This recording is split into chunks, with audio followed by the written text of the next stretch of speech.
നമസ്കാരം, എല്ലാവർക്കും bio aboard എന്ന യൂട്യൂബ് ചാനലിലേക്ക് സ്വാഗതം. ഇന്ന് നമ്മൾ 10ാം ക്ലാസ്സിലെ ബയോളജിയിലെ 4ാമത്തെ ചാപ്റ്ററായ കീപ്പിംഗ് ഡിസീസസ് എവേ എന്ന ചാപ്റ്ററിൽ നിന്ന് കുറച്ച് ചോദ്യങ്ങളും അതുപോലെ തന്നെ അവയ്ക്കുള്ള ഉത്തരങ്ങളുമാണ് നോക്കാനായിട്ട് പോകുന്നത്. നിങ്ങൾ ഈ ചാപ്റ്ററിന്റെ ക്ലാസ്സുകൾ കണ്ടിട്ടില്ല എങ്കിൽ അതിന്റെ ലിങ്ക് ഡിസ്ക്രിപ്ഷൻ ബോക്സിൽ കൊടുത്തിട്ടുണ്ട്. ക്ലാസ്സുകൾ കണ്ടു നോക്കുക. എന്തെങ്കിലും സംശയങ്ങളൊക്കെ ഉണ്ടെങ്കിൽ കമന്റ് ചെയ്യുക. അപ്പൊ നമുക്ക് ഇന്നത്തെ ക്ലാസ്സിലേക്ക് കടക്കാം.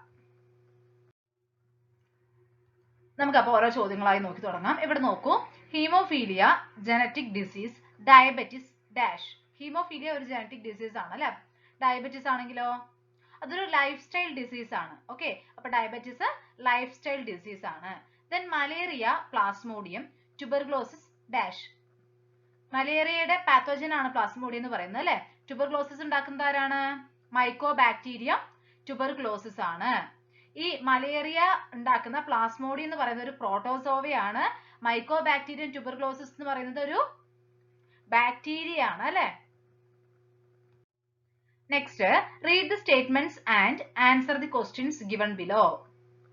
Pathogen enters the body and multiplies using the genetic mechanism of lymphocytes. The number of lymphocytes decreases considerably and reduces the immunity of the body. Spreads through body fluids. അപ്പോൾ ഇവിടെ ഏത് രോഗത്തെ കുറിച്ചാണ് പറയുന്നത് നിങ്ങൾക്ക് മനസ്സിലായിട്ടുണ്ടാവും അല്ലെ. അപ്പോൾ ഒരു ഡിസീസിനെ കുറച്ച് കാര്യങ്ങൾ പറഞ്ഞിട്ടുണ്ട്. പാത്തോജൻ ബോഡിക്കകത്തേക്ക് വന്നു കഴിയുമ്പോൾ അത് ലിംഫോസൈറ്റിന്റെ ജനറ്റിക് മെക്കാനിസം യൂസ് ചെയ്തിട്ടാണ് മൾട്ടിപ്ലൈ ചെയ്യുന്നത്. അതുപോലെ തന്നെ ലിംഫോസൈറ്റുകളുടെ എണ്ണം കുറയുന്നു, ഇമ്മ്യൂണിറ്റി കുറയുന്നു. പിന്നെ ഈ ഒരു ഡിസീസ് സ്പ്രെഡ് ആവുന്നത് ബോഡി ഫ്ലൂയിഡ്സ് വഴിയാണ്. Then identify the disease, identify the pathogen, give scientific explanation against the tendency of isolating these persons from the society. Identify the disease. ഏത് ഡിസീസ് ആണ്? എയ്ഡ്സ് ആണ് അല്ലെ. ഡിസീസ് എന്ന് പറയുന്നത് എയ്ഡ്സ് ആണ്. Identify the pathogen. ഏത് pathogen ആണ്? ഒരു വൈറസ് കാരണമാണ് ഉണ്ടാവുന്നത് അല്ലെ. ഏത് വൈറസ് ആണ്? Human immuno deficiency virus or HIV. Okay. Give scientific explanation against the tendency of isolating these persons from the society. നമ്മളുടെ നാട്ടില് ഇന്ന് അധികം കാണപ്പെടുന്നില്ലെങ്കിലും പണ്ട് കാലങ്ങളിൽ ഭയങ്കരമായിട്ടുള്ള ഒരു പ്രശ്നമായിരുന്നു എയ്ഡ്സ് വന്നിട്ടുള്ള ആൾക്കാരെ അകറ്റി നിർത്തുക, അവരുടെ കുടുംബത്തെ അകറ്റി നിർത്തുക എന്നുള്ളതൊക്കെ. അതുപോലെ തന്നെ എയ്ഡ്സ് ബാധിച്ച് മരിച്ചവരുടെ കുട്ടികളൊക്കെ ഉണ്ടാവില്ലേ, അവരെ സ്കൂളിലേക്ക് കയറ്റാതിരിക്കുക, അങ്ങനെ പല രീതിയിലുള്ള പ്രശ്നങ്ങളും നമ്മുടെ സൊസൈറ്റിയിൽ നിലനിന്നിരുന്നു. ഇപ്പോഴും ചില ഇടങ്ങളിലൊക്കെ അങ്ങനെ ചെയ്യുന്നുണ്ട്. അപ്പൊ അതിനെതിരെ സയന്റിഫിക് ആയിട്ടുള്ള ഒരു എക്സ്പ്ലനേഷൻ കൊടുക്കാനാണ് പറയുന്നത്. നമുക്കറിയാം ഈ എയ്ഡ്സ് എന്ന് പറയുന്നത് കൂടെ ഇരുന്നത് കൊണ്ടോ ഒരുമിച്ചിരുന്ന് ഭക്ഷണം കഴിച്ചത് കൊണ്ടോ ഇനിയിപ്പോ ഒരാൾ തുമ്മിയാൽ അയാളിൽ നിന്നോ അങ്ങനെയൊന്നും പകരുന്നതല്ല അല്ലെ. നമ്മൾ ഒരാളെ തൊട്ടത് കൊണ്ട് അയാൾക്ക് എയ്ഡ്സ് ഉണ്ടെങ്കിൽ അത് നമുക്ക് വരില്ല. പക്ഷെ നമുക്കറിയാം സെക്ഷൽ കോണ്ടാക്റ്റിലൂടെ, അതുപോലെ തന്നെ മദറിൽ നിന്ന് ഫീറ്റസിലേക്ക്, പിന്നെ ഈ HIV ഇൻഫെക്റ്റഡ് ആയിട്ടുള്ള പേഴ്സൺസ് യൂസ് ചെയ്തിട്ടുള്ള സിറിഞ്ചൊക്കെ യൂസ് ചെയ്യുകയാണെങ്കിൽ അങ്ങനെയൊക്കെയാണ് ഈ ഒരു രോഗം വരുന്നുള്ളൂ. അപ്പോൾ ഒരിക്കലും നമ്മൾ എന്ത് ചെയ്യരുത്? ഇങ്ങനെയുള്ള പേഷ്യൻസിനെ അവോയ്ഡ് ചെയ്യരുത്, അല്ലെങ്കിൽ ഐസൊലേറ്റ് ചെയ്യരുത്. കാരണം ഇത് ടച്ചിലൂടെയോ അല്ലെങ്കിൽ നമ്മൾ ഷെയ്ക്ക് ഹാൻഡ് കൊടുത്തതിലൂടെയോ ഇനി തുമ്മൽ, ചുമ പോലെയുള്ള കാര്യങ്ങളിലൂടെ ഒന്നും പകരുന്നില്ല. ഇനി നമ്മൾ ഒരുമിച്ച് താമസിച്ചാൽ പോലും, ഭക്ഷണം ഒരുമിച്ച് കഴിച്ചാൽ ഒന്നും എന്ത് പകരുന്നില്ല? എയ്ഡ്സ് പകരുന്നില്ല. എയ്ഡ്സ് പകരുന്ന ചില വഴികളുണ്ട്, അതിലൂടെ മാത്രമേ എയ്ഡ്സ് പകരുകയുള്ളൂ. അപ്പൊ നമുക്ക് ഇതിലൂടെ ഒന്നും പകരില്ല എന്ന് പറയുമ്പോൾ ഏതിലൂടെയൊക്കെ പകരും എന്നുള്ളത് കൂടി പറയാൻ പറ്റണം അല്ലെ. അപ്പോൾ അതുകൂടി പറഞ്ഞിട്ട് നമുക്ക് ഈ ഒരു കാര്യത്തിന് ഒരു എക്സ്പ്ലനേഷൻ കൊടുക്കാം, സയന്റിഫിക് എക്സ്പ്ലനേഷൻ കൊടുക്കാം. Then answer the following questions as the examples given below. ഈ എക്സാമ്പിൾ പോലെ ബാക്കിയുള്ളത് എഴുതാനാണ് പറയുന്നത്. Chicken pox virus through air. Virus കാരണം ഉണ്ടാവുന്ന ഒരു ഡിസീസ് ആണ്. എയറിലൂടെയാണ് അത് സ്പ്രെഡ് ആവുന്നത് എന്നാണ് ഉദ്ദേശിക്കുന്നത്. നമ്മൾ ബാക്കി ഈ ഡിസീസുകളെ കുറിച്ചൊക്കെ എഴുതണം. ട്യൂബർഗ്ലോസിസ് തന്നിട്ടുണ്ട്. ട്യൂബർഗ്ലോസിസ് എന്ന് പറയുന്നത് മൈക്കോബാക്ടീരിയം ട്യൂബർഗ്ലോസിസ് എന്ന ഒരു ബാക്ടീരിയ കാരണം ഉണ്ടാവുന്നതാണ് അല്ലെ. സോ ഇവിടെ എന്താ വരിക? ബാക്ടീരിയ ആണ് വരുന്നത്.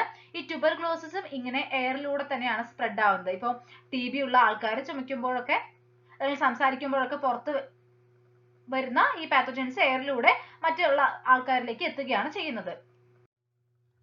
നെക്സ്റ്റ് മലേറിയ ആണ്. മലേറിയ എന്ന് പറയുന്നത് ഒരു പ്രോട്ടോസോവ കാരണം ഉണ്ടാവുന്ന ഡിസീസ് ആണ് അല്ലെ. ഏത് പ്രോട്ടോസോവയാണ്? പ്ലാസ്മോഡിയം എന്ന പ്രോട്ടോസോവയാണ്. അതെങ്ങനെയാണ് സ്പ്രെഡ് ആവുന്നത്?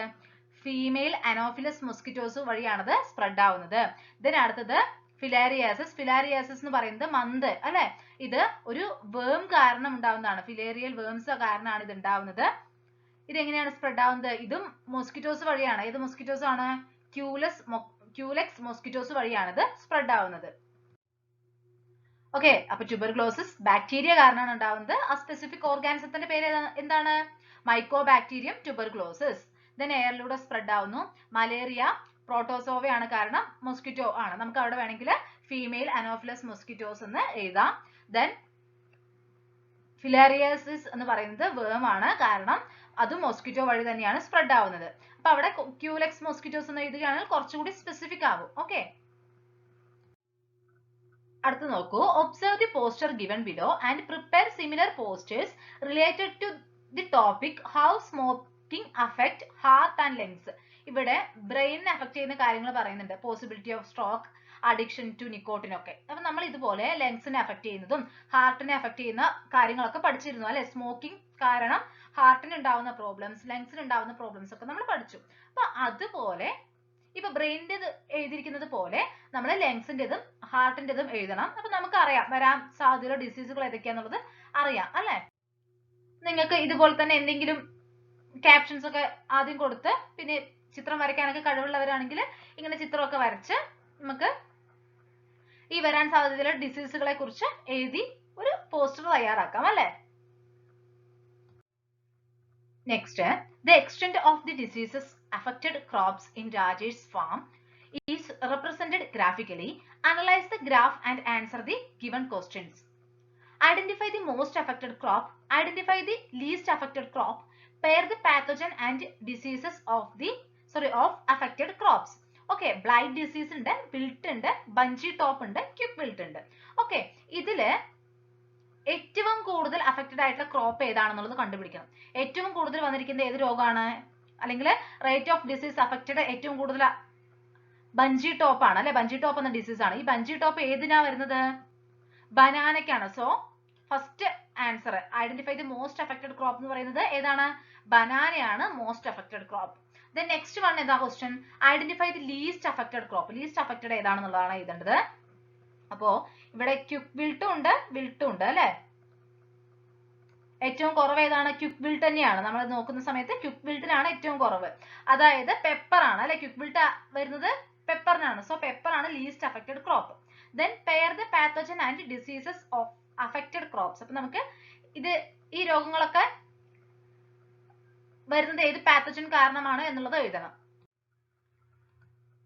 ബ്ലൈറ്റ് ഡിസീസ് വരുന്നത് ബാക്ടീരിയ കാരണമാണ്. വിൽട്ട് ഓൾസോ ബാക്ടീരിയ കാരണം ഉണ്ടാവുന്ന ഒരു ഡിസീസ് ആണ്.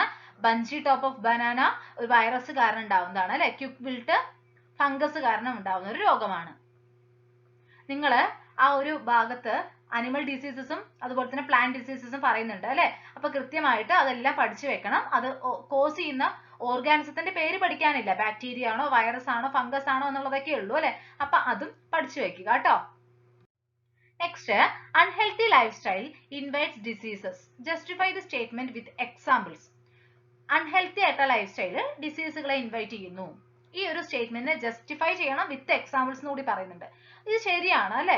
കാരണം എന്താണ്? അൺഹെൽത്തി ഹാബിറ്റുകളായിട്ടുള്ള സ്മോക്കിംഗ്, ആൽക്കഹോൾ കൺസപ്ഷൻ, അതുപോലെ തന്നെ ഫാറ്റി ഫുഡ് ഒരുപാട് കഴിക്കുന്നത്, പിന്നെ എക്സസൈസുകൾ ഇല്ലാത്തത്, ഇതൊക്കെ ഒരുപാട് ലൈഫ് സ്റ്റൈൽ ഡിസീസുകളെ ഇൻവൈറ്റ് ചെയ്യുന്നുണ്ട്. അതിനൊരു എക്സാമ്പിൾ കൂടി പറയുകയാണെങ്കിൽ ഏത് പറയാം നമുക്ക്? സ്മോക്കിംഗ് എന്നുള്ള ഒരു ഹാബിറ്റ് ഒരുപാട് ഡിസീസുകൾ ഉണ്ടാക്കുന്നുണ്ട്. ലങ്സിനും ഹാർട്ടിലും അതുപോലെ തന്നെ ബ്രെയിനിലും ഒക്കെ ഒരുപാട് ഡിസീസസ് ഉണ്ടാക്കുന്നുണ്ട്. അതിന് എക്സാമ്പിളുകൾ നമുക്കിവിടെ എഴുതാം. ലങ് ക്യാൻസർ പോലുള്ള എക്സാമ്പിളുകൾ എഴുതാം. ഇനി ഇത് കൂടാതെ ഫാറ്റ് ഒരുപാട് കഴിക്കുന്നത് കൊണ്ട് ഉണ്ടാവുന്നതും ഒക്കെ നമ്മൾ പഠിച്ചിട്ടില്ലേ. ആ ഡിസീസുകളെ കുറിച്ചൊക്കെ കൂടി നിങ്ങൾക്ക് ഇവിടെ ഉൾപ്പെടുത്താവുന്നതാണ്. നെക്സ്റ്റ് ക്വസ്റ്റ്യൻ നോക്കൂ. What is cancer? How normal cells get transformed into cancerous cells? What are the methods adopted in cancer treatment? Okay, അപ്പൊ ഫസ്റ്റ് എന്താണ് ക്യാൻസർ എന്നാണ് ചോദിക്കുന്നത്. ക്യാൻസർ എന്ന് പറയുന്നത് എന്താണ്? സെൽസ് അൺകൺട്രോൾഡ് ആയിട്ട് ഇങ്ങനെ ഡിവൈഡ് ചെയ്യുന്നതിനാണ് നമ്മൾ ക്യാൻസർ എന്ന് പറയുക അല്ലെ. നോർമൽ ഡിവിഷൻ അല്ലാതെ അവിടെ ഒരുപാട് ഡിവിഷൻ നടക്കും. അതിനെയാണ് നമ്മൾ ക്യാൻസർ എന്ന് വിളിക്കുന്നത്. ക്യാൻസറസ് സെൽസ് ആയിട്ട് മാറുന്നത് എങ്ങനെയാണ്? അതായത് സാധാരണ സെല്ലുകള് ക്യാൻസറസ് സെൽസ് ആയിട്ട് മാറുന്നത് എങ്ങനെയാണ്? ആ സെൽ ഡിവിഷന്റെ കൺട്രോൾ നഷ്ടപ്പെടുമ്പോഴാണ് സാധാരണ സെല്ലുകൾ ക്യാൻസർ സെൽസ് ആയിട്ട് മാറുന്നത്. ഇതൊന്നില്ലെങ്കിൽ എൻവയോൺമെന്റൽ ഫാക്ടേഴ്സോ അല്ലെങ്കിൽ smoking, radiations, virus, hereditary factors ഇങ്ങനെയുള്ള കാരണങ്ങൾ കൊണ്ടൊക്കെ ആവാം. അപ്പൊ ഇങ്ങനെയുള്ള ഏതെങ്കിലും ഒരു കാരണം കൊണ്ട് നമ്മളുടെ സെല്ലിന് അല്ലെങ്കിൽ നമ്മുടെ സെല്ലുകൾക്ക് ആ നോർമൽ ഡിവിഷൻ നടത്താനുള്ള ഒരു കപ്പാസിറ്റി നഷ്ടപ്പെടുന്നു. അവിടെ അൺകൺട്രോൾഡ് ആയിട്ട് ഡിവിഷൻ നടക്കുന്നു.